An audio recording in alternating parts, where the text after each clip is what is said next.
That's right. Roanoke County is now officially calling themselves a Second Amendment sanctuary. The vote was unanimous 5-0. This coming after close to 3 hours of public debate. It's a restaurant he was banned from. When the officer arrived for the trespassing call, they say that Austin pulled a gun on that officer, and that's why the officer shot him. I'm standing on the corner of Wood Thrush Drive right now. This is the road that runs perpendicular to Wood Thrush Circle, where Michael Brown is believed to have murdered his mother's boyfriend, Rodney Brown. That's just down this way. And unfortunately, there is a no trespassing sign, so I'm not able to bring you further than this. I'm live on that intersection, which is also in the John P. Fishwick Middle School school zone. Right now, I'm walking along 9th Street, and this road that you see running perpendicular to me, that's Murray Avenue.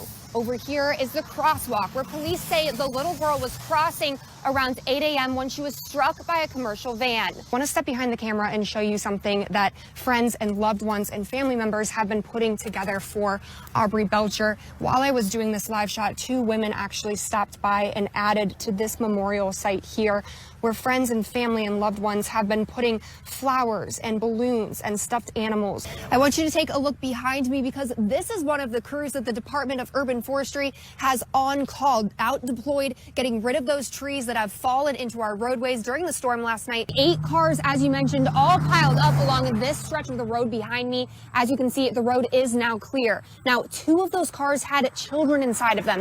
Well, if you come to the Texas Tavern, you're going to want to order the chili and the cheesy Western. These are the classic dishes. Inspiration fueled her journey for 10 weeks. New Deputy Terry Allen tells me the most difficult part for her was the physical training in this gym, especially the pull-ups, which clearly I am not very good at, but Allen was up for the challenge. And that's Smoker's Choice in Roanoke. Earlier today, I actually played my very first scratch-off lottery ticket here. I'm going to test my luck once again, but just like earlier, I lost. However, back in June, there was a customer who was much luckier than I was, $100,000 luckier, but they have a short amount of time to claim that prize. Like most 10-year-old boys, this is how I stayed in contact with my brother. Cameron Clausen loves playing video games and basketball.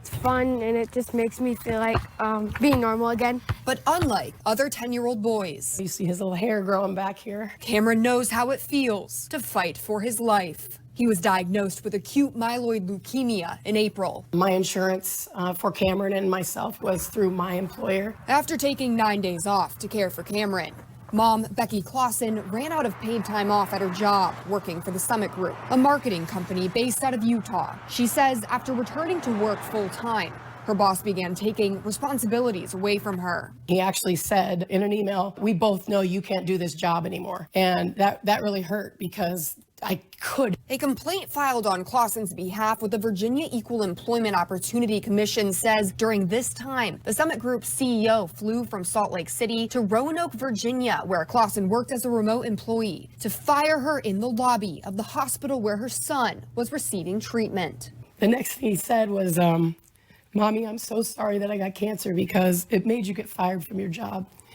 And I'll never forget that day as long as I live. The Summit Group CEO, Bill Paulo, says he would not go on camera because this matter is now in litigation. In a statement to Sinclair Station KUTV in Salt Lake City, Paulo says Clausen was fired for performance and job-related issues. But in the EEOC complaint, attorney Thomas Strelka tells a different story, citing positive performance feedback from Clausen's clients. This case is unique factually, both because of the interesting legal concepts, but also because of just the shocking facts in general. The discrimination complaint is a prerequisite to a lawsuit. It cites the American with Disabilities Act and the Employment Retirement Income Security Act, or ERISA, which protects an employee's rights to use their job's benefits. In the document, Strelka argues Clausen was discriminated and retaliated against for taking care of her son. Even though this person may meet all the essential functions of their job, the employer still has this mindset that the employee cannot do this. In response to the discrimination allegations, Paulo sent a statement saying,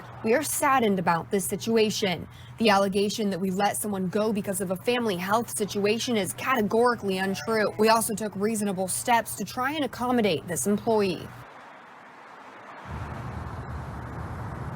Clausen is now working 2 jobs. She does have insurance again to make up for the time that she did not. We did reach out to the EEOC and they say they will investigate. They'll either drop the charges altogether or they will find reason to believe there was discrimination. If there's reason, the EEOC will either sit down the Summit Group and Clausen privately to work out their issues, or they will send Clausen and her attorney a right to sue letter. If that happens, Clausen can take the Summit Group to court.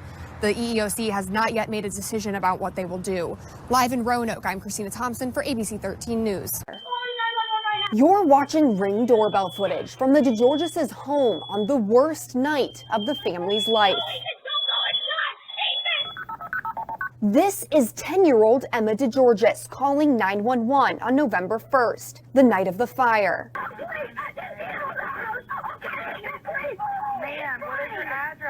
And this was the moment Nancy DeGeorges received the call from ADT that her children were home alone during a fire. Miss Denise with ADT, there's the fire department now. I felt bad that she had to be so scared and that I wasn't there to support her through that. My mom's not home and we're really scared. But Emma won't admit that now. It wasn't that scary calling 911, but it was serious. Today, she's the brave little girl who saved both herself and her brother from a terrible fire. Since I am a only girl in my family with 5 brothers, I should be really strong and brave. I'm just amazed at how amazing she is. Where are you going to?